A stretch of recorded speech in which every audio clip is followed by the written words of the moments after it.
ಗಂಗಾವತಿ ನಗರದಲ್ಲಿ ಶ್ರೀ ನೀಲಕಂಠೇಶ್ವರ ವೃತ್ತದಿಂದ ಶ್ರೀ ಕನಕದಾಸ ವೃತ್ತ ಮತ್ತು ಇಂದಿರಾ ಗಾಂಧಿ ವೃತ್ತದವರೆಗೆ ಕೆಕೆಆರ್ಡಿಬಿ ಅನುದಾನದಲ್ಲಿ ರಸ್ತೆ ಡಾಂಬರೀಕರಣ ಕಾಮಗಾರಿ ಇಂದು ಭರದಿಂದ ಸಾಗಿದೆ.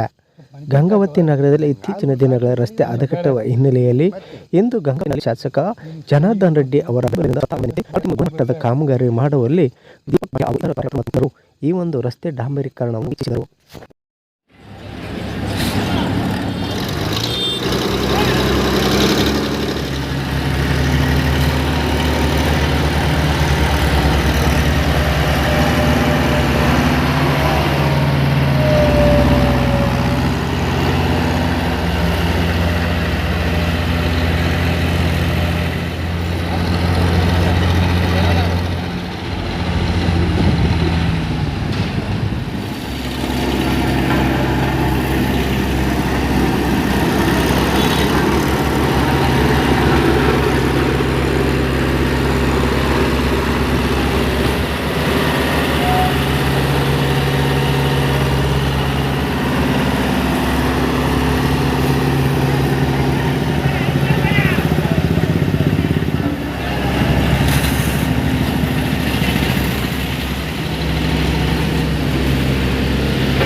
ಕೊಪ್ಪಳ ಜಿಲ್ಲಾ ವ್ಯಾಪ್ತಿಯಲ್ಲಿ ಬರುವಂಥ ಗಂಗಾವತಿ ತಾಲೂಕಿನ ಈ ಬೈಪಾಸ್ ರೋಡ್ ಕಾಮಗಾರಿಯನ್ನು ಬಹಳ ಸಾಗಿದೆ. ಯಾವುದೇ ಕಳಪೆ ಕಾಮಗಾರಿ ಮಾಡದೆ ಚೆನ್ನಾಗಿ ರೋಡನ್ನು ಮಾಡ್ತಾ ಇದ್ದಾರೆ. ಅವರಿಗೆ ನಾವು ಮಾಡ್ತಾ ಇದ್ದೀವಿ. ಅಭಿವೃದ್ಧಿ ಆಗುವಂಥ ಒಂದು ಕೆಲಸಗಳನ್ನು ನಮ್ಮ MLA ಸಾಹೇಬರುಗಳಿಂದ ಮಾಡ್ತಾ ಇದ್ದಾರೆ. ಒಳ್ಳೆಯದಾಗಲಿ, ಚೆನ್ನಾಗಿ ಕೆಲಸ ಮಾಡಲಿ. ನಮ್ಮ MLA ಸಾಹೇಬರು ಯಾಕಂತೇಳಿ ರೋಡ್ ಚೆನ್ನಾಗಿದ್ರೆ ಎಲ್ಲ ಅನುಕೂಲ ಇರ್ತದೆ, ಸಾರ್ವಜನಿಕರಿಗೆ ಒಳ್ಳೇದು ಮಾಡ್ತಾ ಇದ್ದಾರೆ. ಚೆನ್ನಾಗಿ ಬೈಪಾಸ್ ರೋಡ್ ಚೆನ್ನಾಗಿರ್ತದೆ.